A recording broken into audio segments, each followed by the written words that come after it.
Hi everybody, Dave Sullivan here for the Credit Guy TV. Got a very special follow-up today with Eric and Yanci. They have been following me on YouTube for a long time, and now they have actually purchased a house. So very excited to follow up with them. A lot of people aren't sure whether they can afford a house or if their credit's good enough or not. And Yanci followed my instructions, improved her credit to the point where she could get a good mortgage rate. They were unsure in our last interview, and now they have purchased a house, and we're going to have the follow-up interview today. I'm very excited to see them, so let's go ahead and get started now. So, the last time we talked, and I kind of did an intro already, so people are up to speed on that, but the last time we talked, you guys were talking about, unsure of the next steps in the process, right? And now you're in your own home. Yes. So I guess, Awesome. yeah. So tell us a little bit, bring the people back. You, Eric, and Yanci have told me how it has gone, and we emailed back and forth during the process if you had any questions. And very, very nerve-wracking. Every step of the way, it was always like, okay, what's happening, what's going on? But thankfully, it went kind of smooth after we did the home inspection. Okay. They went ahead and did the appraisal. Okay. The appraisal came back. I think it took about another week or so. Sure. And then it was another waiting period. But, with our credit being better, I was more at ease on that side. Awesome. Why don't you talk a little bit about your very first steps from that last call we had to actually finding and working with somebody? Yeah, the main thing was we kept all our credit cards with balances. The balances Yeah. at the 10% or below. Okay, good. Yeah, so we always try to make our payments on time. Like whenever we wanted to do a splurge, we would either use our cash, but we wouldn't touch our credit cards until we said, well, let's not touch them till after closing. Yeah. That's great advice. It's so important that people are aware that another credit report will be pulled right before close. And if you make a mistake or if you apply for new credit during that time, that's going to be something that you're going to have to explain, and it can actually derail the whole process. So you got through that process. You were in the mortgage process. The appraiser came out and the inspector came out, and it's their job to find something wrong, right? But you can't let them derail your motivation or the things that you want to get that house. So what came up? Did something come up that you were kind of unsure about during those two steps in the process? A little bit, because we went ahead and ended up getting a foreclosed home. The reason why was because we realized that the ready-to-move-in homes were so much expensive, and compared to the square footage in the area. Yeah, we just decided it was better to buy a foreclosed home in a great neighborhood. Yes. Potential of getting, good equity on it. Mm-hmm. So that is exactly what we went for. A fixer-upper, bit of a fixer-upper. Mm-hmm. It took us about a month before we could get in the house. After closing. But okay. Afterwards, everything's been fine. So with the inspection, everything came back okay. The only thing was they had active termites in the kitchen and in the garage. Okay. So the inspector told us that's something that you want to go ahead and take care of right away. So as soon as we did the closing, we got in touch with the termite company, and they came here and treated the termites. Oh, good. Yeah. Yeah, that is so smart. What Eric said just then is, you bought a foreclosed home in the best neighborhood you could afford. That's very smart. Very, very good thing to do. And Eric, I want to know how many times you cursed my name while you were fixing up the home. I didn't.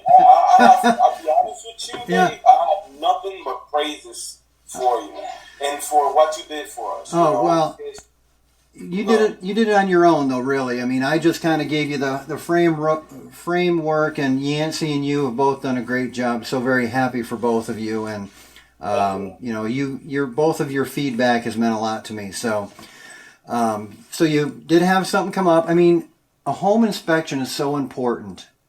People a lot of times won't get a home inspection, and those termites, you probably didn't notice them, right? Right. Yeah, So they could have been continuing to eat away at the wood while you're fixing the place up, and then the next thing you know, the wall falls off. So, Yeah. I've been there before too. So, inspection is almost mandatory, and you need a good inspector, I would say, when you're buying a home. And we've bought foreclosed homes too. We had bought a number of them and fixed them up, and we rent them. And I think that's a very smart way to do it. So tell us more. So you closed on the house and you moved in, and what? Yeah, we moved in. The house was pretty much, how can I put it? It was completely like, it would just imagine just walls and doors, if anything, because we needed doors here. But lighting fixtures, floors, there was no flooring. Wow. There was no, I guess whenever whoever was here before, even the knobs on the cabinets were gone. Wow. There was no lighting, no ceiling fans. Yeah, it was a lot of damaged stuff that we replaced, and we couldn't understand why the house was so, not well taken care of, or at least why did they take all the ceiling lightings, Yeah. And then our broker explained, she's like, well, you have to think about it. This person bought this house 15 years ago. If they couldn't pay the mortgage, then there's no way they could have keep up with the maintenance of the house. So I was like, okay, well, that makes sense, but why take the little knobs on the cabinets? Well, I don't know if they're upset or not. I think that people on the way out the door many times will take everything that has value just because they figure they're walking away from it. So they take all those things of value. I mean, I don't know if you've priced out. Well, you probably have. Those knobs are a lot of money, right? Yes. Yeah, that's why. Yeah. You wouldn't think so, right? Until you walk down the aisle and it's $10 a knob, and you're like, "Good Lord," Yeah, definitely. It's a lot of money. We went, and that was one of the things I was a little bit hesitant at first, but then I saw potential. I told her, and she didn't see it at all. She couldn't see it. She couldn't see where we can make this house our home, and slowly it's been coming along. She's been getting involved in the projects. When we were doing the projects, she was in charge of, let's say, the kitchen. This is what she wanted to do, and she did it, and she picked her colors. She picked what she wanted on the walls and stuff like that, and that kind of got her a little bit involved to where she could see the potential in buying a foreclosed home. And you'll see in a moment, like the kitchen was our biggest project.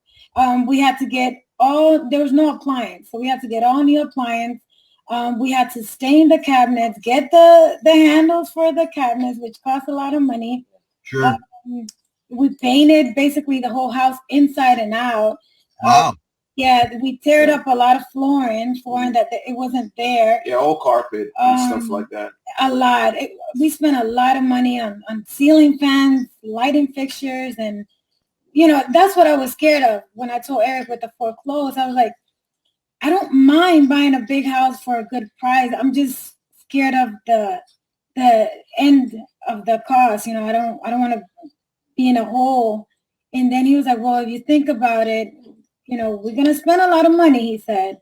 But at the end of the day, it's going to be worth it because of what the house will be worth afterwards. And then the broker said that we would have to wait at least a year so the house won't be appraised as a foreclosed anymore. Sure. Right. You mean if you wanted to refinance? Not refinance, but like in the day of tomorrow, we wanted to resell. We would make sure that it wouldn't, because they appraised this house as a foreclosed home, not as a, and I didn't understand why, but she said, well, every appraisal person is different. Some will appraise it as your next door neighbor, a regular home, and some will go straight to foreclosed prices. Yeah, and that has to do with an arm's length transaction, and there's a lot of technical terms, but the point is, I think you're in a great house now in a neighborhood you're comfortable with. That had you bought this house the way it is right now, your payment could have been a couple $100 more a month. Yeah, a lot more. Yeah, and we ended up getting a good deal. The brokers worked, to get something that we felt comfortable with, and when we were looking for the house, it was something that I thought it was going to be good, for us. It was going to be good in payments. It was going to be good in price and good in equity, and also for the neighborhood, and great schools. Mm-hmm. Oh, good. So important. We kind of made a mistake when we built our house. We built it in a school district that really is not that good. So we then had to pay for private school. So we probably should have built in a different neighborhood. So I think you made a right move if you picked a good school system. So, why don't you show us a little bit of what your favorite project was there at the house? And sure.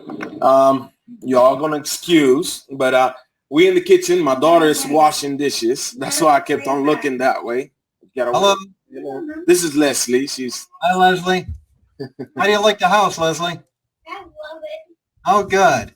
Your dad and mom did a great job. Yeah. So this is basically the kitchen. Well, wait, Eric, you put that tile in? Yes, the backsplash. That's very good. Yeah, the backsplash. We did. Yeah. The house had gas and it had a regular electric stove. So we just decided to, I told her, I said, let's just put a gas stove in. And she was skeptical of doing it just because she didn't know about the pricing and how much it was going to cost. Now she's praising it because we save so much more in electricity by using the gas stove. So yeah, I love gas too. It was a good move. I mean, it's hot right away too. Yeah, exactly. It cooks fast. And then just the other day, we have a fireplace that is a gas fireplace. Okay. The other day, we had a storm come through. These were my knobs, Dave. Very nice. Yeah, so we had a storm come through and knocked out the power. So we were out in the cold, but I could turn on the gas, the gas fireplace. Okay. So it was something that helped out a lot. So yeah. You almost have like a backup heater there in a little ways. Yes, exactly. This is my son, Evan. Hey, Evan. How do you like the house? I like it a lot. Oh, good. Better than the apartment? What? Better than the apartment? What? Yeah. Yeah. So I'm gonna show you a little bit of outside. We had pine trees, and we ended up cutting 19 pine trees. Wow. Yeah, she didn't want no trees in the yard, and it was a mess because it was so thick because they didn't take care of the yard so much that it was so thick with pine needles that a lot of the privacy fence started rotting away. So what we ended up doing is just to eliminate extra, costs later on. We just went ahead and just cut the trees down and eliminated that problem. Did you do that? Did you cut them down? Did you cut them down? No, I had somebody come do it. I can't do that. I'm scared of heights. Good idea. Yeah. Yeah. So this is outside. That's a new shed, and we got a new shed. Very cool. Dog house? Well, that's a dog house, and the dogs. A little bit of the yard. We got a big backyard. Yeah, it's huge. After we cut the trees, it was pretty big. Yeah. Yeah, so some of the pups right there. Very nice. And we built that house for the dogs as well. It's nice that you got, them over on the side yard and you guys can still have another yard. Yeah, definitely. They got a little fence over there that that's their spot. We just go over there and clean up and play with them, and we on our side. Yeah. Let's go outside. Let's go. I'm going to show you. I'm going to try. Hopefully the signal is okay, but I'm going to show you the front of the house, which was one of the things that I love the most. We were looking for a house with double car garage. Yeah. And it was because we like to take care of our vehicles, and with the weather and stuff like that, it beats down on it. So for new lighting, new garage doors, we put gutters in the house. The house did not have gutters. So very nice. It looks very modern. It certainly doesn't look like something that would have been a foreclosure. Yeah. So,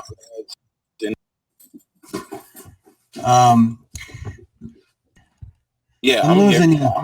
Come on back. Go back in the house, I think. Okay. You gotta get closer. I like the way that the house looks. It doesn't look like a foreclosure at all. What year was it built?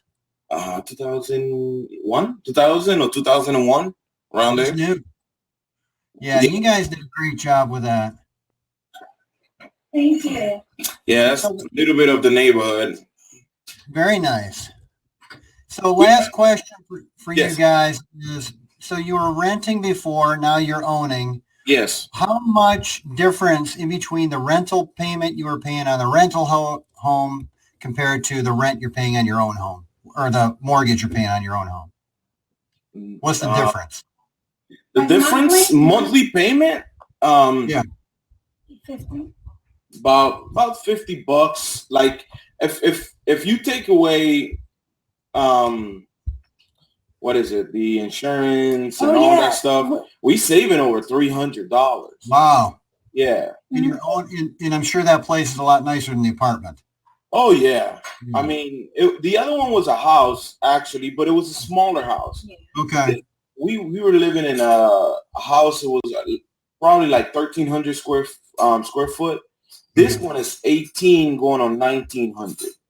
Very cool. It's pretty big, and so it has an upstairs above the garage. It got a little room up there to where we can have visitors. It has a laundry area with a separate mud room on the other side. Our room is pretty big, and it has a walk-in closet that is huge. Everybody, our family members that come to the house, they love it. They love that walk-in closet.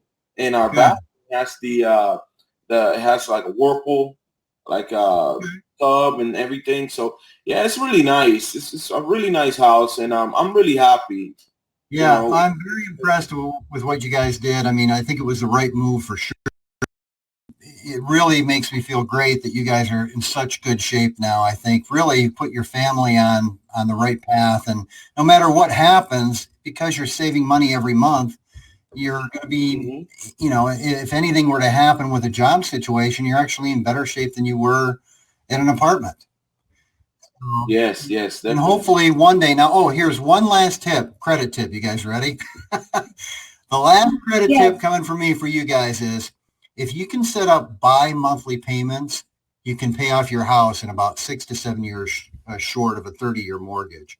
Probably 3 to 4. That is our next quest. Yeah. Our next quest is to pay this house as fast as we can. We're not trying to go the whole full term of the mortgage.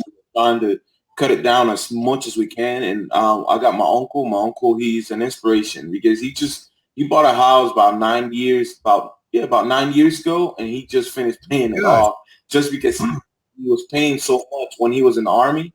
He paid so much into it. Now that he retired about 4 years ago, he just decided this year for his Christmas present, he was going to pay it off. That's awesome. And that's what I did. But we really appreciate, you know, the advice and the things that you have taught us, you know. It was a lot of stuff. We got this little woman here that she is very resilient. She don't give up. She likes to learn. And she pushes, you know, and everything that you gave her, it was something that she could learn and move us forward to that goal, you know. And it was a lot of us holding back and not spending and not going here, not doing these things in order to be able to do what we are able to do now. So we really appreciate you. We really appreciate your advice. And I hope you can really help other people out there. Other people that are looking at this can take your advice and move forward with their life. You know, it's not a dead end. Right. Yeah. So true, Eric. I mean, that's exactly right. And your story, I'm sure, will inspire all of those people. And thanks so much for taking time out to talk to me. I really do appreciate it. And very excited for both of you. The house looks great. And you've got a lot to be proud of. And, you know, Eric, if you're ever in Detroit, I do need some tile work done. So come on up. Okay. And no, really, if you guys come to Detroit, I definitely owe you dinner. And I want to do that for you. But congratulations. Thanks for being on the blog again. And I wish you both all the best. And stay in touch if anything, if you ever have any questions or just want to chat. Yeah, definitely. We'll definitely stay in touch. Thank you so much for everything. My pleasure. Bye-bye.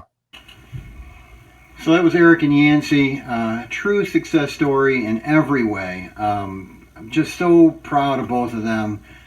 They were able to turn their credit around to the point where now they're saving $300 a month in their own home. They've built up equity. You know, Eric went ahead and fixed all that stuff on his own. Very impressive. The bi-monthly payment option that I was talking to them about, you don't pay any more on your mortgage. You just make the payments every 2 weeks. So every 2 weeks you make the same amount. So you take your full month payment, so let's say it's $1,000. You pay $500 every 2 weeks, and that will cut 7 to 8 years off a 30-year mortgage and 3 to 4 years off a 15-year mortgage. I'm doing that now. We have one rental property with a mortgage on it. I'm making bi-weekly payments, and that's going to save 7 or 8 years off the end of a mortgage. So thanks for tuning in again. A great success story. I'll link up the other interview, which was also a fun one that we did earlier, at the end of the video. So you, with a little bit of me, we're going to change the credit industry. Thank you.